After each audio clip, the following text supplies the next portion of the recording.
अस्सलामुअलैकुम नाज़रीन। नाज़रीन, एक आदमी अपने घर में कुर्बानी का एक बकरा लेकर आया और उसे एक खाली कमरे में बांध दिया और फिर अपनी बीवी की जिम्मेदारी लगा दी कि वो उसकी देखभाल करेगी। लेकिन उसके बाद में शौहर जब भी घर आता तो वो देखता कि उसकी बीवी उसी कमरे में है जिसमें वो कुर्बानी का बकरा है। और फिर एक दिन उसने अपनी बीवी को बकरे के साथ में कुछ ऐसा करते हुए देख लिया कि शौहर के होश उड़ गए। इसलिए आज की ये वीडियो बहुत ही दिलचस्प है, आप इसको आखिर तक ज़रूर देखें और मेहरबानी करके इसे शेयर भी कर दें ताकि और भी लोगों तक ये वीडियो पहुंच जाए। तो चलिए नाज़रीन, बिना किसी देरी के वीडियो में आगे बढ़ते हैं। नाज़रीन, एक भाई ने अपनी कुर्बानी के बकरे का एक सच्चा वाक़या बताया है जिसको हम आपको उसी की ज़ुबानी बताते हैं। वो भाई कहता है कि मेरी बीवी बहुत ही अच्छी और ख़ूबसूरत थी और मेरे लिए बहुत वफादार भी थी। मेरी हमेशा से आदत थी कि मैं कुर्बानी का जानवर जल्दी ही लेकर आ जाता था। इस बार भी मैं बकरीद के तकरीबन 2-3 महीने पहले ही एक बहुत बड़ा और बहुत ही खूबसूरत कुर्बानी का बकरा लेकर आया और एक कमरे में उसे बांध दिया। क्योंकि मैं अपने कारोबार की वजह से हमेशा बिजी रहता था, इसलिए मैंने अपनी बीवी से कहा कि इस बकरे की जिम्मेदारी तुम्हारी है, इसकी देखभाल तुम करोगी। मेरी बीवी इस काम के लिए खुशी खुशी से राज़ी हो गई और फिर बड़े ही प्यार के साथ में उसकी देखभाल करने लगी। मैं जब भी घर वापस आता तो मैं देखता कि मेरी बीवी हमेशा उसी कमरे में होती थी जिस कमरे में वो बकरा रहता था। मगर मुझे इस बात से कभी कोई मसला नहीं हुआ था। लेकिन एक बार जब मैं अपने घर आया तो मैंने देखा कि मेरी बीवी उसी कमरे में है जिसमें वो बकरा है। मैं उस कमरे की तरफ गया तो मुझे उस कमरे के अंदर से मेरी बीवी की बोलने की आवाज़ आई। ये देखकर मैं हैरान रह गया और सोचने लगा कि वो किससे बातें कर रही होगी। मैंने दरवाज़ा खोलने की कोशिश की तो दरवाज़ा भी अंदर से बंद था। ये देखकर मैं और भी ज़्यादा परेशान हो गया और मैंने दरवाज़ा खटखटाया तो मेरी बीवी ने दरवाज़ा खोल दिया। मुझे वो चेहरे से कुछ परेशान लग रही थी, जैसे कि उसकी चोरी पकड़ी गई हो। मैंने उससे पूछा कि तुम इस कमरे के अंदर किससे बातें कर रही थी? तो इस पर वो कहने लगी कि मैं यहाँ पर किससे बातें करूँगी, यहाँ पर कौन है जिससे मैं बातें करूँ? आपको कोई गलतफहमी हुई होगी।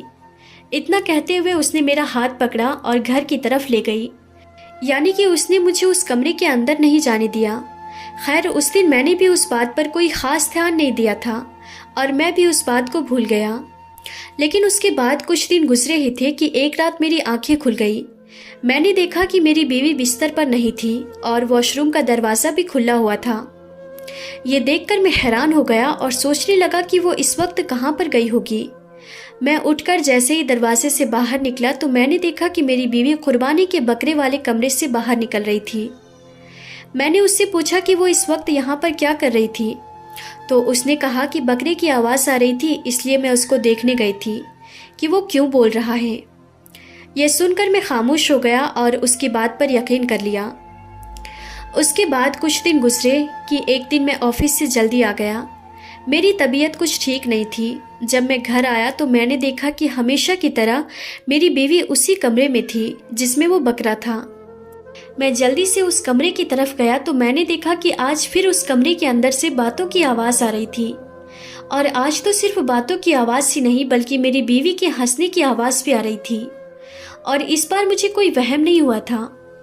लेकिन हैरानी की बात तो ये थी कि सिर्फ मेरी बीवी की ही आवाज़ आ रही थी, यानी सामने से किसी और की आवाज़ नहीं आ रही थी। जब मैंने दरवाज़ा खोलने की कोशिश की तो दरवाज़ा अंदर से बंद था। मैंने ज़ोर से दरवाज़ा बजाया तो मेरी बीवी ने जल्दी से दरवाज़ा खोल दिया। मैं फ़ौरन ही उस कमरे के अंदर दाखिल हो गया। लेकिन ये देखकर मैं हैरान रह गया कि उस कमरे के अंदर कोई भी नहीं था।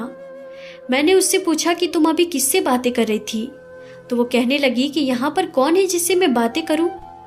लेकिन इस बार मुझे उसकी बातों पर विश्वास नहीं हो रहा था, क्योंकि इस बार मैंने बड़े ही ध्यान के साथ उसकी बातों को सुना।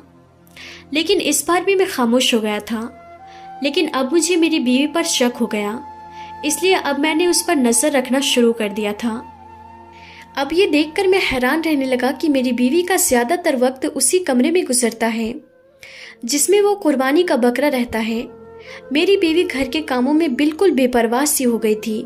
मैं जब भी देखता तो वो उसी कमरे में होती, लेकिन फिर जैसे ही वो मेरी गाड़ी की आवाज़ सुनती तो वो फ़ौरन ही उस कमरे से बाहर आ जाती।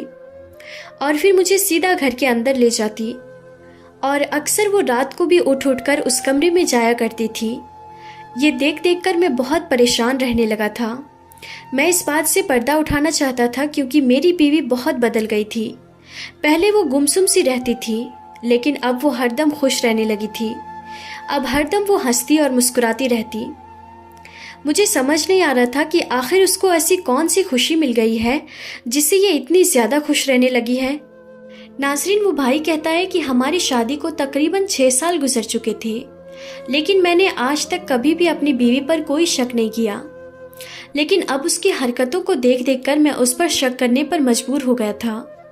मैंने अपना आने जाने का वक्त बदल कर भी देख लिया था, लेकिन हमेशा मेरी बीवी उसी कमरे से बाहर निकलती और हर वक्त सजी संवरी रहती थी। ये बात मुझे गुस्सा दिलाती थी। खैर, उसके बाद वक्त गुजरता गया। मैं इस बात को लेकर बहुत परेशान रहने लगा था क्योंकि मैं इस बात से पर्दा उठाना चाहता था, लेकिन अभी तक मेरी बीवी और कुर्बानी के उस बकरे का राज मुझे मालूम नहीं हो सका था। और दूसरा, मेरा उस कमरे के अंदर जाना भी मुश्किल हो गया था क्योंकि मेरी बीवी हर वक्त उस पर नजर रखती। मैं जैसे ही उस कमरे की तरफ जाता तो वो फौरन मेरे पास पहुंच जाती और कुछ भी करके मुझे उसके अंदर जाने से रोकती थी। लेकिन एक बार मैंने सोच लिया था कि मैं उस कमरे के अंदर जाकर रहूंगा, इसलिए मैंने अपनी बीवी से जिद की कि मुझे उसके अंदर जाना है। इसलिए फिर मेरी बीवी मेरे साथ हो गई और कहने लगी कि मैं भी आपके साथ चलूंगी। उसके बाद मैंने उस कमरे के अंदर जाकर अच्छी तरह से देखा। मैंने देखा कि उसके अंदर ना तो कोई खुफिया दरवाज़ा है और ना ही कोई खिड़की है। फिर मैं सोचने लगा कि मेरी ये बीवी इस कमरे में बात किससे करती है, ये यहाँ पर हंसी मजाक किसके साथ करती है। अब मेरे सामने ये एक ऐसा राज बन गया था जिसको जानना मेरे लिए ज़िंदगी और मौत का मसला बन गया था। मैं ठहरा एक बिजनेसमैन, मुझे क्या मालूम था कि राजों से पर्दा कैसे उठाया जाता है। लेकिन मेरी परेशानी दिन ब दिन बढ़ती जा रही थी। अब मेरे कारोबार पर मेरा ध्यान ना के बराबर में रह गया था। हर वक्त मैं सिर्फ इसी के बारे में सोचता रहता। खैर, उसके बाद मैंने एक प्लान बनाया। दूसरे दिन सुबह मैं अपने कमरे पर चला गया और दोपहर तक वहाँ रहा। जैसे तैसे करके मैंने दोपहर तक का वक्त गुजारा। अल्लाह अल्लाह करते हुए मुझे दोपहर हुए। मैं फ़ौरन वहाँ से उठा और फिर अपने घर की तरफ चल पड़ा।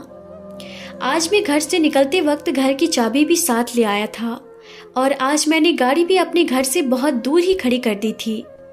और फिर मैंने धीरे से चाबी से दरवाज़ा खोला और घर के अंदर चुपके से दाखिल हो गया। हमेशा की तरह मेरी बीवी उसी कमरे में थी जिसमें वो बकरा था। मैं चुपके चुपके उस कमरे की तरफ बढ़ा तो मेरा दिल बहुत ज़ोर ज़ोर से धड़क रहा था क्योंकि आज उस रात से पर्दा उठने वाला था। जब मैं उस कमरे के पास पहुंचा तो मैं ये देखकर खुश हुआ कि उस कमरे का दरवाज़ा खुला हुआ था। मैं चुपके चुपके उस कमरे के अंदर दाखिल हुआ। जैसे ही मैं उस कमरे के अंदर गया और उसके अंदर जो कुछ देखा उसको देखकर मेरे होश उड़ गए। मैं उल्टे कदम वहाँ से वापस बाहर आ गया और अपने ऑफिस वापस चला गया। अच्छी बात यह थी कि मेरी बीवी ने मुझको नहीं देखा था। उसके बाद शाम को जब मैं वापस घर आया तो मैंने देखा कि मेरी बीवी बहुत खुश थी, लेकिन आज मेरे पास उसको पूछने के लिए बहुत सारे सवाल थे। इसलिए मैंने उसको अपने पास बिठाया और उससे पूछने लगा कि आज मैंने जो दिन में मंजर देखा था वो क्या था। तो ये सुनकर पहले तो वो बहुत परेशान हो गई, लेकिन जब मैंने उससे जोर देकर पूछा तो उसकी आंखों में आंसू आ गए और फिर वो कहने लगी कि आपको मालूम है कि मुझे बच्चे की कितनी ज़्यादा ख्वाहिश है। हमारी शादी को 6 साल गुजर गए हैं, लेकिन अभी तक हमारी कोई भी औलाद नहीं हुई है। मैं आपसे पिछले 2 सालों से कह रही हूँ कि हम किसी का बच्चा गोद ले लेते हैं, लेकिन आप मेरी इस बात पर ध्यान ही नहीं दे रहे हैं। इस वजह से मैं तन्हाई का शिकार हो गई थी और डिप्रेशन में आ चुकी थी और हर वक्त परेशान सी रहने लगी थी। लेकिन जब से आप ये कुर्बानी का बकरा लेकर आए हैं तब से मैं हर वक्त इसकी खिदमत और देखभाल करने की वजह से बहुत खुश रहने लगी हूँ और मुझे ये लगता है कि जैसे ये मेरा बच्चा हो। ये मेरी बात को भी समझता है और मुझसे बातें भी करता है। इस वजह से मैं हर वक्त इसके साथ में ही रहना चाहती हूँ।